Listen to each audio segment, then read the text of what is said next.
여호와의 언약궤가 지금 다시 블레셋 땅에서 이스라엘로 돌아오게 되는 그 과정을 살펴봤습니다.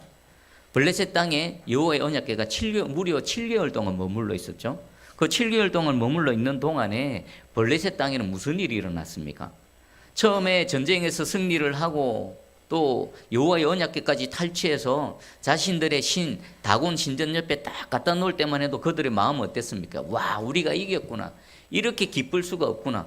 그런데 이 여호와의 언약궤가 있었던 7달 동안 그들에게는요 엄청난 재앙이었습니다. 이 언약궤가 가는 곳곳마다 하나님의 권능의 팔이 임하셔서 그들에게 큰 재앙으로 나타났습니다. 하다가 그들이 내린 결론이 뭡니까? 와, 이 이스라엘의 하나님의 언약궤는 우리 블레셋 땅에 있으면 안 되는구나. 원래 있어야 될 곳으로 돌아가야 되는구나. 라는 결론을 내리고요. 이제 여호와의 언약궤를 다시 이스라엘 땅으로 돌려보내기로 자발적으로, 사실상 보면요, 어쩔 수 없이 그런 결정을 내렸습니다. 자, 그럼 여호와의 언약궤를 이스라엘로 돌려보내면서 블레셋 사람들이 한 게 있습니다. 준비한 게 있습니다. 그냥 무턱대고 보내지 않았습니다. 야, 우리하고 함께 있지 못하겠네, 그냥 빨리 보내버려라, 이렇게 하지 않았습니다. 이들은요, 이 7달 동안 여호와의 재앙으로 인해서 큰 고통을 당하면서 무엇을 깨달았습니까? 이스라엘의 하나님이 진짜 하나님이시네. 하나님의 두려운 하나님이시네. 이스라엘의 하나님만이 참신이시네 라는 것을 깨달아 알고 여호와 하나님을 향한 두려운 마음이 생겼습니다. 여호와를 경외하는 마음이 생겼습니다. 그래서 이 언약궤를 돌려보내기는 하는데 두 가지 한 게 있습니다. 하나는 속건제를 드리는 겁니다. 속건제가 뭡니까? 여호와의 성물에 대해서 거듭 범했을 때 그들은 어떤 경로를 통해서 이 하나님께 예배드리는 제사에 대한 지식을 얻었는지는 모르지만 그들은 정확하게 알고 하나님께 속건제를 드렸고요. 또 돌려보내는 방식도요, 새 수레, 한 번도 인간의 방법, 인간의 필요에 의해서 쓰임받지 않았던 새 수레, 그리고 그 수레를 끄는 두 소도 어떤 소입니까? 멍에를 한 번도 메어보지 않은 또 젖나는 방금 새끼를 놓은 그 암소 2마리가 끌게 했습니다. 그것은 어떤 의미일까요? 하나님에 대한 거룩한 두려움으로 하나님을 모시되 자신들이 할 수 있는 최고의 정성과 최고의 것으로 하나님 앞에서 섬겨드리는 것이었습니다. 물론 하나님의 정확한 방법은 아닙니다. 그런데 하나님께서는요, 그들의 마음의 중심을 보시고 그들이 드렸던 속건제와 그리고 그들이 정한 그 새 수레와 그 멍에를 매지 않은 두 암소의 방식을 하나님께서는 기뻐 받아 주신 것입니다. 자, 그러면 이들이 이제 방법까지 정했습니다. 이제 돌려보내면 됩니다. 오늘 읽었던 본문이 여호와의 언약궤가 지금 이제 이스라엘로 어떻게 돌아오는지 그 모습을 우리에게 보여주시고 있죠. 언약궤를 돌려보내면서 이 블레셋 사람들이 두 가지 원한 게 있었습니다. 첫 번째는요, 이 여호와로 인한 이 재앙으로부터 벗어나기를 원했던 겁니다. 자신들로는 무슨 수를 써서라도 벗어나고 싶었지만 방법이 없었습니다. 그러니까 하나님을 원래의 자리로 돌려드리면서 그들이 원했던 건 하나님께서 은혜를 베풀어 주셔서 이 큰 재앙으로부터 자신들을 구원해 주시는 거, 요거 하나고요. 또 하나 확인해 보고 싶은 게 있었습니다. 이 재앙이 과연 이스라엘의 하나님으로부터인가, 아니면 그냥 우연히 발생한 그런 질병이고 재앙인가, 이걸 확인해 보고 싶었던 것입니다. 그래서 우리 이 언약궤가 이스라엘로 가는 동안에 블레셋의 방백들은요, 그 뒤를 가만히 따라갔던 겁니다. 자, 그러면 이제 언약궤를 실은 새 수레가 이스라엘로 가는 그 모습을 한번 볼까요? 우리 10절에서 12절을 한번 읽어보겠습니다. 10절에서 12절입니다. 같이 읽습니다. 자, 시작. 그 사람들이 그같이 하여 젖나는 소들을 끌어다가 수레를 메우고 송아지들은 집에 가두고 여호와의 궤와 및 금쥐와 그들의 독종의 형상을 담은 상자를 수레 위에 실으니 암소가 벳세메스 길로 바로 행하여 대로로 가며 갈 때에 울고 좌우로 치우치지 아니하였고 블레셋 방백들은 벳세메스 경계선까지 따라가니라. 아멘. 자, 여기에서 오늘 우리는요, 이 새 수레를 끈 여호와의 언약궤를 메고 끌고 가는 암소 이 두 마리에 한번 집중해 보도록 하겠습니다. 보니까 송아지들은 집에 가둡니다. 이 새끼들은 금방 이 어미로부터 이렇게 태어난 그런 새끼 소들입니다. 근데 이 송아지들을 떼어 놓습니다. 우리에 가둬버립니다. 그러면 이 송아지들 입장에서는 어떻습니까? 어미를 잃어버리는 겁니다. 어미가 있어야 어미의 젖도 먹고 또 어미의 보살핌 속에서 살아갈 수 있는데 어미로부터 완전히 분리되어졌습니다. 이 송아지들을 우리에 가둘 때 송아지들 어떤 반응을 보였을까요? 얼마나 어미를 찾으면서 울었겠습니까? 그리고 또 어미소들은 어떻습니까? 갓 태어난 송아지들 그 새끼를 떼어놓고 지금 새 수레를 멍에를 메고, 멍에도 한 번도 메어 본 적이 없습니다. 근데 처음으로 새끼들까지 떼어놓고 멍에를 메고 그 언약궤를 메고 지금 가야 되는 것입니다. 보니까 갈 때에 그들이 어떻게 갔습니까? 첫 번째는요, 울고 갔습니다. 울고. 왜 울었겠습니까? 너무나 자연적인 본성이지 않겠습니까? 그 갓 태어난 새끼들을 떼어놓고 지금 어떤 길을 가야 됩니다. 짐승이나 사람이나 이 새끼를 향한 사랑은요, 똑같습니다. 울면서 갑니다. 울면서 주저앉아 있는 게 아니라 울면서 좌우로 치우치지 아니하였고, 비록 슬프고 마음은 찢어지지만 지금 이들은 가야 될 길을 가고 있는 겁니다. 여러분, 이게 뭘까요? 하나님께서는 이 두 마리의 암소의 모습을 통해서 우리에게 무슨 말씀을 하고 계실까요? 운다는 것은 힘들고 고통스러운 겁니다. 본성을 거스르는 겁니다. 그럼에도 불구하고 가야 될 곳을 향해 좌우로나 우로나 치우치지 않고 정확하게 가고 있습니다. 이 길이 무슨 길입니까? 십자가 길입니다. 십자가 길. 성도들이 걸어가야 될 그 길입니다. 십자가 길은요, 쉽지가 않습니다. 편안하지 않습니다. 십자가를 매는 것 자체가 힘들고 무겁습니다. 우리의 본성을 거스르는 겁니다. 예수님께서 나를 따라오려거든 자기 십자가를 지고 따라오라 그러셨죠. 십자가는 힘들고 무겁습니다. 내려놓고 싶습니다. 때로는 탄식도 나오고요, 때로는 눈에서 눈물도 나옵니다. 그럼에도 불구하고 이 암소들 어떻습니까? 가야 될 목적지를 향해서 울면서도 계속 정확하게 걸어가고 있는 것입니다. 여러분 자신을 한번 돌아봐 보시기 바랍니다. 신앙생활은요, 결코 그냥 쉽고 편안하고 만만한 게 아닙니다.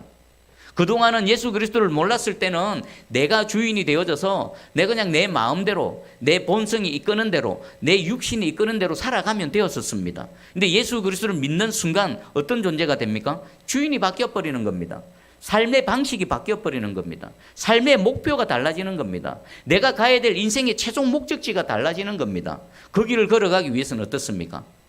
그냥 가는 게 아니라 우리 각자에게 주신 주님의 십자가가 있습니다. 제각각의 십자가가 있습니다. 저는 저의 십자가가 있고요, 여러분은 여러분의 십자가가 있습니다. 그거 지고 가려면요, 쉬울까요? 안 쉽습니다. 주님 앞에 날마다 엎드려야 됩니다. 매일 무릎 꿇어야 됩니다. 매일 단식해야 됩니다. 여러분 울면서 여러분 가야 될 길을 걸어가고 계십니까? 눈물이 있어야 됩니다. 십자가의 길은 눈물의 길입니다. 하나님 앞에서 무릎으로 가는 길입니다. 지금 이 짐승의 모습을 통해서 우리 예수 그리스도를 믿는 성도들의 삶이 어떠해야 되는지, 또 어디로 향해 가야 되는지 우리에게 정확하게 말씀해 주고 있습니다. 예수 그리스도를 믿는 저와 여러분의 이 신앙생활이 이 갈 때에, 우리가 가야 될 곳을 갈 때에 비록 눈물 나는 그 길이지만 끝까지 그 십자가 지고 좌로나 우로나 치우치지 않고 가야 될 곳으로 가는 저와 여러분 되기를 주님의 이름으로 축복합니다. 아멘. 자, 그러면 이 암소들 보니까요, 이것만으로도 대단하지 않습니까? 그런데 한 걸음 더 나갑니다. 14절입니다. 우리 14절 한번 같이 읽어보겠습니다. 14절. 자, 시작. 수레가 벳셈에서 사람 여호수아의 밭 큰 돌 있는 곳에 이르러 선지라. 무리가 수레의 나무를 패고 그 암소들을 번제물로 여호와께 드리고. 아멘. 이제 울면서 이 암소들은요, 좌로나 우로나 치우치지 않고 정확하게 가야 될 곳으로 갑니다. 누가 인도해 가실까요? 그 말 못하는 그 짐승들의 마음을 움직이셔서 그들의 발걸음을 인도하시는 분 누구실까요? 이게 인간이 채찍으로 한다고 되는 게 아닙니다. 마구잡이로 억지로 끈다고 되지도 않습니다. 그리고 블레셋 사람들은요, 의도적으로 이런 방법을 택했습니다. 이 방법이 어떤 방법입니까? 짐승의 본성을 거스름에도 불구하고 이 짐승들이 가야 될 목적지로 정확하게 가는가 가지 못하는가를 바라봅니다. 왜 이 방법을 택했습니까? 왜 더 어려운 방법을 택했을까요? 인간적으로 생각하면요, 이 암소들이 정확한 목적지로 가려면 이 암소들을 수레에 메우고 앞에 누구를 앞세우면 될까요? 새끼들을 앞세우면 됩니다. 새끼들 끌고 앞세워서 원하는 곳으로 끌고 가면요, 이 암소들은요, 새끼 가는 곳 따라서 가면 됩니다. 그건 인간적인 방법이겠죠. 그런데 블레셋 사람들은 그 방법을 사용하지 않습니다. 의도적으로 송아지들은 떼어놓고 이 어미 소들만 멍에를 메워서 수레를 끌게 했습니다. 잘 가는가, 잘 가지 못하는가. 그것을 통해 뭘 판단합니까? 이게 우연인가, 아니면 하나님께서 하셨는가 라는 것을 판단하기 위해서입니다. 그런데 이 수레가 어디로 갔습니까? 정확하게 목적지까지 가서 딱 섰습니다. 이것을 통해 무엇을 확인할 수 있을까요? 그동안 블레셋에 일어났던 모든 일들은 그냥 우연히 어쩌다가 자연 발생한 거나 그 질병으로 인해서 생긴 재앙이 아니라 그 이스라엘의 하나님이 내리신 재앙이라는 것을 이들은 확인할 수 있었던 것입니다. 자, 그러면 이제 와서 섰습니다. 섰으면 암소들은 자기 사역을 다 감당했습니다. 목적을 완수했습니다. 그럼 그 다음에 기대할 수 있는 일이 뭘까요? 그 소들의 멍에를 풀고, 야, 너희 수고했다. 너 여기까지 울면서 좌우로 치우치지 않고 잘 왔구나. 그 새끼들이 얼마나 보고 싶겠느냐. 자, 가자. 이제 너희 새끼 있는 대로 가서 젖도 물리고 잘 살아라. 이게 아니라 그 다음 보니까 뭡니까? 무리가 수레에 나무를 패고 그 암소들을 번제물로 여호와께 드리고. 여러분, 이게 가슴에 와 닿습니까? 저는 이 말씀을 묵상할 때, 야, 이런 거구나. 하나님 앞에서 살아간다는 게 내가 예수 그리스도를 믿는 믿음으로 한 성도로서 신앙인으로서 살아간다는 게 이런 거구나. 울면서 좌우로 치우치지 않고 목적지까지 잘 오는 거, 그것만으로도 대단한데 하나님께서는요, 한술 더 뜨십니다. 목적을 달성한, 목적지까지 도착한 이 두 암소를 그 수레의 나무를 패서 땔감으로 사용해서 번제로 하나님께 올려드리는 겁니다. 번제가 뭡니까? 몽땅 태워서 올려드리는 겁니다.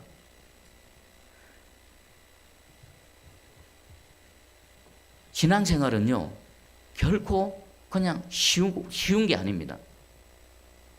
그냥 내 영혼의 편안함, 그리고 나의 어떤 목적을 이루기 위한 수단과 방편, 어떤 사람들은 뭐 종교란에 기독교, 이게 아닙니다. 신앙생활은요, 내 전 존재를 하나님께 올려드리는 겁니다. 이 두 암소, 짐승의 모습을 통해서 우리가 깨달을 수 있는 게 뭘까요? 신앙생활은요, 신앙의 여정은 내게 주신 십자가 지고 그 십자가가 무거워서 때로는 힘들고 때로는 하나님 앞에 탄식도 하고 때로는 하나님 앞에 또 막 투정도 부리고 눈물도 흘릴지라도 그럼에도 불구하고 걸으면서 내가 가야 될 길을 계속해서 지속적으로 끝까지 걸어가는 것, 이게 신앙생활입니다. 그리고 그것을 다 완수하고 난 이후에 자유롭게 되어지고 그냥 편안한 게 아니라 도착한 이후에 내 자신, 내 전 존재를 하나님 앞에 번제로 올려드리는 것, 이게 신앙생활입니다. 여러분, 깨달아지는 은혜가 있고 이 말씀이 저와 여러분의 삶이 되는 놀라운 은혜가 있기를 주님의 이름으로 축복합니다. 우리 예수님께서도 분명히 말씀하셨습니다. 누가복음 14장 25절 28절입니다. 수많은 무리가 함께 갈새 예수께서 돌이키사 이르시되 무릇 내게 오는 자가 자기 부모와 처자와 형제와 자매와 더욱이 자기 목숨까지 미워하지 아니하면 능히 내 제자가 되지 못하고 누구든지 자기 십자가를 지고 나를 따르지 않는 자도 능히 내 제자가 되지 못하리라. 아멘. 여기 보니까 수많은 무리가 예수님과 함께 가고 있습니다. 예수님을 따르는 수많은 무리들이 있는데 예수님께서 길을 가시다가 갑자기 멈춰 서서 돌이키셔서 그 무리들에게 예수님 지금 무슨 말씀을 하고 계십니까?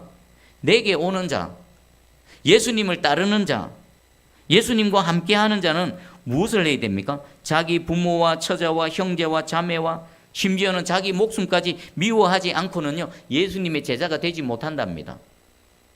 예수님의 제자가 되기 위해서는요, 그 마음속에 어떤 결단이 있어야 되는 겁니다. 주님 따라가기 위해서 이런 믿음의 결단이 있어야만 내 제자가 되고, 또 자기 십자가를 지고 따라오는 자야람이 능히 내 제자가 된다라는 겁니다. 예수님 왜 이런 말씀을 하셨을까요? 지금 예수님을 따르는 무리들은 예수님의 이 말씀을 깨달아 알았을까요? 지금 대부분의 무리들은요, 예수님께서 행하시는 그 크신 능력과 표적과 기사를 바라보며 예수님의 은혜만 구하면서 따라가고 있었던 것입니다. 오병이어의 기적을 경험했던 겁니다.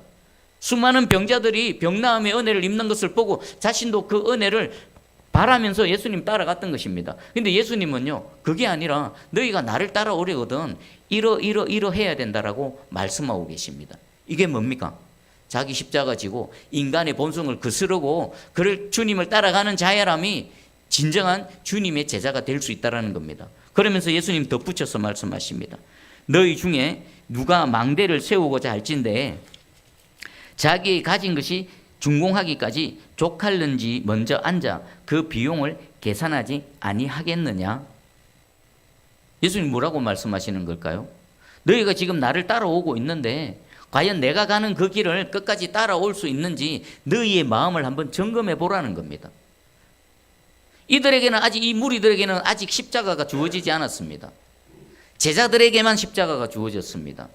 그들도 예수님을 따라가는데 너희가 내 제자가 되기 위한 이런 마음의 준비와 결단이 되어져 있느냐라고 질문하시는 겁니다. 여러분, 예수님을 믿는다라는 것, 예수님을 믿고 예수님을 동행하며 예수님을 따라간다는 것 결코 쉬운 게 아닙니다. 오늘 하나님께서 말씀하십니다. 주를 믿고 이 땅에서 주님의 제자로서 또 하나님의 거룩한 백성 성도로서 살아가기 위해서는요, 이 두 마리 암소가 가졌던 이 삶의 모습이 우리 가운데 분명히 나타나야 될 줄 믿습니다. 여러분, 지금 신앙생활 하는데 한번 진짜 돌아보십시오. 하나님 앞에서 눈물이 있습니까? 없으면요, 뭔가 한번 돌아봐야 되는 겁니다. 내가 내 십자가 지고 있는가? 아니면 내 십자가 내팽개치고 그냥 내 마음대로 지금 살아가고 있지는 않은가? 분명한 건요, 십자가 진 사람은요, 하나님 앞에서 눈물이 있습니다. 새벽 시간마다 하나님 앞에서 눈물이 있습니다. 때로는요, 그게 원망으로 나타나긴 하지만 하나님의 도우심을 구하는 간절한 외침으로 나타나는 겁니다. 투정도 부리겠죠. 하나님을 향해서 하소연도 하겠죠. 그러면서 내 가야 될 길을 계속 걸어가는 겁니다. 내게 주신 직분 감당하면서, 내게 주신 사역을 감당하면서 그 길을 끝까지 걸어가는 겁니다. 그리고 다 한 이후에 뭐 하는 겁니까? 내 자신이 하나님께 온전한 번제물로 올려드리는 겁니다. 그런 결단과 각오가 되어 있으십니까? 그래야 주님 따라갈 수 있다니까요. 그래야 주님 말씀하시는 주님의 제자가 될 수 있다니까요. 그냥 예수 믿으면 편안합니다. 예수 믿으면 그냥 구원받습니다. 예수님이 도와주셔서 이 땅에서 형통하고 자식도 잘 되고 시험도 합격하고, 예수님 그런 말씀 한 번도 하지 않으셨습니다. 그건요, 다른 복음입니다. 사람들 그냥 현혹해서 교회에 끌어모으기 위한 다른 복음입니다. 예수님 말씀하신 복음은 뭡니까? 십자가 져야 된다. 그 십자가 지고 눈물을 흘리면서까지, 그럼에도 불구하고 끝까지 주님 따라와야 된다. 그리고 마지막 목적을 달성한 이후에는 그것으로 끝이 아니라 주님 앞에서 온전히 올려드려지는 번제물이 되어져야만 된다라고 말씀하고 있습니다. 그 끝에 뭐가 있습니까? 거룩하신 하나님이 계시고요, 그 끝에 주님이 우리를 기다리고 계시고요, 우리를 안아주시고, 사도 바울이 말했던 그 의의 면류관, 사도 요한이 말했던 생명의 면류관을 우리에게 씌워 주실 줄 확실히 믿습니다. 오늘 이 시간 계산해 보십시오. 남아있는 날 동안 그냥 교회 왔다 갔다 하고 그냥 예배 드리고 이것으로 되는 게 아닙니다. 우리의 삶의 전 존재, 전 시간이 이런 믿음과 결단과 각오로 살아갈 때에 저와 여러분이 진정 예수님께서 인정하시는 제자가 될 수 있고요, 우리 하나님께서 인정하시는 하나님의 백성이 되어질 수 있는 겁니다. 여러분, 하나님께서 여러분을 어떻게 판단하실지 하나님의 판단을 여러분 가만히 보시기 바랍니다. 인간의 판단은요, 아무런 소용이 없습니다. 하나님께서 판단하시고 하나님께서 인정해 주실 때, 그때 비로소 우리에게 하나님의 은혜가 임할 줄 확실히 믿습니다. 자, 그러면 이제 이 모든 일들을 봤습니다. 블레셋 사람들은 어떻게 했을까요? 12절에 암소가 벳세메스 길로 바로 행하며 대로로 가며 갈 때에 울고 좌우로 치우치지 아니하였고, 그 모습을 봤을 때 블레셋 방백들은 어떤 마음이 들었을까요? 아마 깜짝 놀랐겠죠. 와, 진짜 저 어미 소들이 송아지들을 떼어놓고 눈물을 뚝뚝 흘리면서도 가야 될 길을 가네? 하나님께서 그 암소들을 붙드시고 사용하시는 것을 그들의 눈으로 직접 목격했습니다. 그리고 두 번째 14절, 수레가 벳세메스 사람 여호수아의 밭 큰 돌 있는 곳에 이르러선지라 무리가 수레의 나무를 패고 그 암소들을 번제물로 여호와께 드리고, 이 두 가지를 그들은 직접 목격했습니다. 그래서 16절에 블레셋 5방백이 이것을 보고 그날에 에고론으로 돌아갔더라. 이 두 가지를 보고는요, 더 따라갈 필요가 없어져 버린 겁니다. 왜요? 야, 그거 하나님께서 하신 거구나. 그동안 하나님께서 행하셨구나. 그리고 지금도 하나님께서 그 짐승마저 붙드셔서 사용하셔서 하나님의 뜻을 이루시는구나. 그리고 저 이스라엘 사람들은 저 암소들을 번제로 하나님께 올려드리는구나. 이 두 가지를 보고는요, 더 이상 확인할 필요 없죠. 하나님께서 하신 거구나 깨달아 알고는요, 돌아서 자신들의 길로 갔던 겁니다. 오늘 두 번째 메시지입니다. 저와 여러분의 삶 가운데 일어나는 모든 일들은요, 우연은 하나도 없습니다. 결코 우연은 하나도 없습니다. 여러분 가정에, 새순교회에, 그리고 지금 이 나라와 민족 가운데 일어나고 있는 모든 일들은요, 우연이 아닙니다. 어쩌면 여호와의 법궤가 블레셋 땅에 7달 동안 있는 동안 그 땅이 하나님의 재앙으로 고통당했던 것처럼, 어쩌면 지금 대한민국 땅에 이렇게 어려운 일이 발생하는 것은요, 여호와 하나님께서 그 권능의 팔로 재앙을 내리시는 것일 수가 있습니다. 왜요? 뭐 하라고요? 여호와를 경외하라고. 여호와 하나님이 참 신이시고 여호와 하나님만이 참 하나님이심을 깨달아 알아서 그 여호와 하나님을 두려워하며 여호와를 경외하는 그 삶으로 돌이키라고. 오늘날 우리 하나님께서 이 땅에 지금 대한민국 지금까지 한 번도 있어 본 적 없는 이런 큰 재앙을 내리셨을 수도 있습니다. 자, 그러면 우리는 어떻게 하면 될까요? 블레셋 방백들처럼 여호와의 여호와 되심을 인정하고 여호와 하나님을 경외하며, 우리 먼저 하나님을 아는 하나님의 백성들이 그 뜻을 돌이키고 여호와께로 돌아올 때 어떻습니까? 하나님께서 블레셋 땅에 재앙을 거두셨던 것처럼 오늘날 이 대한민국 땅에 하나님께서 내리신 재앙을 거두실 뿐만 아니라 새로운 역전의 은혜를 새롭게 베풀어 주실 줄 확실히 믿습니다. 이 은혜가 누구로부터 시작되어야 된다고요? 오늘 예배드리고 있는, 오늘 하나님의 말씀을 듣고 있는 저와 여러분 한 사람 한 사람들로부터, 그리고 우리 새순교회 공동체로부터 새롭게 시작되기를 주님의 이름으로 축복합니다. 아멘. 자, 말씀 붙들고 한번 기도하며 나아가기 원합니다. 하나님 아버지, 오늘 말씀을 통해 이 두 마리 암소 이들의 모습으로 우리 예수 그리스도를 믿는 자들이 어떤 모습으로 살아가야 되는지를 우리에게 보여주십니다. 먼저, 하나님, 나는 과연 주께서 내게 주신 십자가 지고 있습니까? 그 십자가 지고 내가 걸어가야 될 길을 걸어가고 있습니까? 그것으로 드러나는 모습이 눈물입니다. 눈물이 없으면요, 하나님 앞에 탄식이 없으면요, 십자가 없는 겁니다. 하나님, 내 십자가 다시 지게 해주시옵소서. 내려놓았던 그 십자가 지고 그것이 힘들고 고통스러워서 하나님 앞에서 눈물을 뚝뚝 흘릴지라도 이 두 마리 암소들처럼 내가 가야 될 길, 그 길을 걸어가기를 원합니다. 그리고 주님 앞에 서서 온전히 들어지는 내 전 존재가 번제물, 산제물, 산제사가 될 수 있도록 은혜를 베풀어 주시옵소서. 그래서 나 한 사람을 통해 우리 가정이, 우리 새순교회가, 우리 이 조국 대한민국이 새롭게 회복되어지는 은혜를 베풀어 주시옵소서. 자, 말씀 붙드시고 함께 기도하며 나아갑니다. 기도하겠습니다.